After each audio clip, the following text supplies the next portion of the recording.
RSS ಚಟುವಟಿಕೆ ನಿಷೇಧಕ್ಕೆ ಖರ್ಗೆ ಪತ್ರ ವಿಚಾರಕ್ಕೆ ಸಂಬಂಧಪಟ್ಟಂತೆ ಖರ್ಗೆ ವಿರುದ್ಧ ಛಲವಾದಿ ನಾರಾಯಣಸ್ವಾಮಿ ಕಿಡಿಕಾರಿದ್ದಾರೆ. ಸಚಿವ ಪ್ರಿಯಾಂಕ್ ಖರ್ಗೆ ನಾಲಿಗೆ ಹಾರಿಬಿಟ್ಟಿದ್ದಾರೆ ಎಂದಿದ್ದಾರೆ. ಆರ್ಎಸ್ಎಸ್ ಚಟುವಟಿಕೆ ನಿಷೇಧಕ್ಕೆ ಖರ್ಗೆ ಅವರು ಸಿಎಂಗೆ ಪತ್ರ ಬರೆದಿದ್ದಾರೆ. ಇನ್ನು ಈ ವಿಚಾರಕ್ಕೆ ಸಂಬಂಧಪಟ್ಟಂತೆ ಖರ್ಗೆ ವಿರುದ್ಧ ಛಲವಾದಿ ನಾರಾಯಣಸ್ವಾಮಿ ಕಿಡಿಕಾರಿದ್ದಾರೆ. ಸಚಿವ ಪ್ರಿಯಾಂಕ್ ಖರ್ಗೆ ನಾಲಿಗೆಯನ್ನ ಹಾರಿಬಿಟ್ಟಿದ್ದಾರೆ. ಆರ್ಎಸ್ಎಸ್ ಚಡ್ಡಿ ಸಂಘಟನೆ ಅಂತ ಹೇಳಿದ್ದಾರೆ. ಆರ್ಎಸ್ಎಸ್ ಇರಲಿಲ್ಲ ಅಂದಿದ್ರೆ ದೇಶ ಪಾಕಿಸ್ತಾನ ಆಗ್ತಿತ್ತು ಅಂತ ಖರ್ಗೆ ವಿರುದ್ಧ ಛಲವಾದಿ ನಾರಾಯಣಸ್ವಾಮಿ ಕಿಡಿಕಾರಿದ್ದಾರೆ. ರಾಜ್ಯದ ಸಚಿವರೊಬ್ಬರು ಪ್ರಿಯಾಂಕ್ ಖರ್ಗೆ ನಾಲಿಗೆ ಹರಿಬಿಟ್ಟಿದ್ದಾರೆ. ಹಲವು ಬಾರಿ ಅವರು ಹೇಳಿದ್ದನ್ನ ಕೇಳಿದ್ದೇನೆ. ಆರ್ಎಸ್ಎಸ್ ಚಡ್ಡಿ ಸಂಘಟನೆ ಅಂದಿದ್ದು ಕೂಡ ಕೇಳಿದ್ದೇನೆ. ಆರ್ಎಸ್ಎಸ್ ಸಂಘಟನೆ 100 ವರ್ಷಗಳ ಕಾಲ ದೇಶದಲ್ಲಿ ಸೇವೆ ಮಾಡಿದೆ. ಇವತ್ತು ನೀವು ಯಾರನ್ನ ಓಲೈಕೆ ಮಾಡ್ತಿದ್ದೀರಾ? ಆರ್ಎಸ್ಎಸ್ ಸಂಘಟನೆ ಈ ದೇಶದಲ್ಲಿ ಬಲವಾಗಿ ಬೇರೂರಿರಲಿಲ್ಲ ಅಂದ್ರೆ ನಿಮ್ಮ ಚಡ್ಡಿಯು ಪಾಕಿಸ್ತಾನದಲ್ಲಿ ಇರ್ತಿತ್ತು. ಇವತ್ತು ಈ ದೇಶವೇ ಪಾಕಿಸ್ತಾನ ಆಗಿರ್ತಿತ್ತು ಅಂತ ಖರ್ಗೆ ವಿರುದ್ಧ ಛಲವಾದಿ ನಾರಾಯಣಸ್ವಾಮಿ ಕಿಡಿಕಾರಿದ್ದಾರೆ. ರಾಜ್ಯದ ಸಚಿವರೊಬ್ಬರು ಮಾನ್ಯ ಪ್ರಿಯಾಂಕ ಖರ್ಗೆ ಅವರು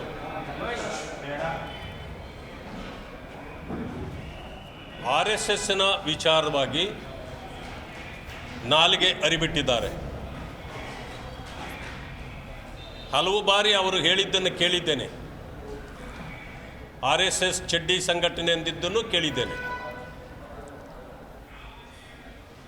ಆರ್ಎಸ್ಎಸ್ ಸಂಘಟನೆ ದೇಶದಲ್ಲಿ 100 ವರ್ಷಗಳ ಕಾಲ ತನ್ನ ಸೇವೆಯನ್ನು ಮಾಡಿದೆ. ಇವತ್ತು ನೀವು ಹೇಳಿದ್ದೀರಿ, ನೀವು ಯಾರನ್ನು ಓಲೈಕೆ ಮಾಡ್ತಿದ್ದೀರೋ ಅವರು ಆರ್ಎಸ್ಎಸ್ ಸಂಘಟನೆ ಬಲವಾಗಿ ಈ ದೇಶದಲ್ಲಿ ಬೇರೂರಿಲ್ಲ ಅಂದಿದ್ರೆ ನಿಮ್ಮ ಚಡ್ಡಿಯೂ ಪಾಕಿಸ್ತಾನದಲ್ಲಿ ಇರ್ತಿತ್ತು. ಇವತ್ತು ಈ ದೇಶವೇ ಪಾಕಿಸ್ತಾನ ಆಗಿರ್ತಿತ್ತು. ಈಗಲೂ ನಾವು ದೇಶ ಮೊದಲು ಅಂತೇವೆ, ಸಂವಿಧಾನವೇ ನಮ್ಮ ಸರ್ವಸ್ವ ಅಂತೇವೆ. ಆದರೆ ನೀವು ಯಾರನ್ನು ಓಲೈಕೆ ಮಾಡ್ತಿದ್ದೀರಿ ಅಂತ ನೀವು ಹೇಳಿ ಜನರಿಗೆ. ಯಾರು ನಮಗೆ ಕುರಾನ್ ಮೊದಲು ಅಂತಾರೋ ನೀವು ಅವರನ್ನು ಓಲೈಕೆ ಮಾಡಲಿಕ್ಕೆ ವೋಟ್ ಬ್ಯಾಂಕ್ಗಾಗಿ ಈ ರೀತಿಯ ತಂತ್ರಗಾರಿಕೆಯನ್ನು ಮಾಡ್ತೀರಿ.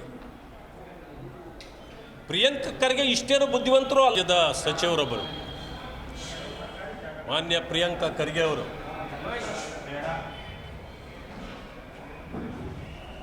ಆರ್ಎಸ್ಎಸ್ನ ವಿಚಾರವಾಗಿ ನಾಲಿಗೆ ಅರಿಬಿಟ್ಟಿದ್ದಾರೆ. ಹಲವು ಬಾರಿ ಅವರು ಹೇಳಿದ್ದನ್ನು ಕೇಳಿದ್ದೇನೆ. ಆರ್ಎಸ್ಎಸ್ ಚಡ್ಡಿ ಸಂಘಟನೆ ಎಂದಿದ್ದನ್ನು ಕೇಳಿದ್ದೇನೆ. ಆರ್ಎಸ್ಎಸ್ ಸಂಘಟನೆ ದೇಶದಲ್ಲಿ 100 ವರ್ಷಗಳ ಕಾಲ ತನ್ನ ಸೇವೆಯನ್ನು ಮಾಡಿದೆ. ಇವತ್ತು ನೀವು ಹೇಳಿದ್ದೀರಿ, ನೀವು ಯಾರನ್ನು ಓಲೈಕೆ ಮಾಡ್ತಿದ್ದೀರೋ ಅವರು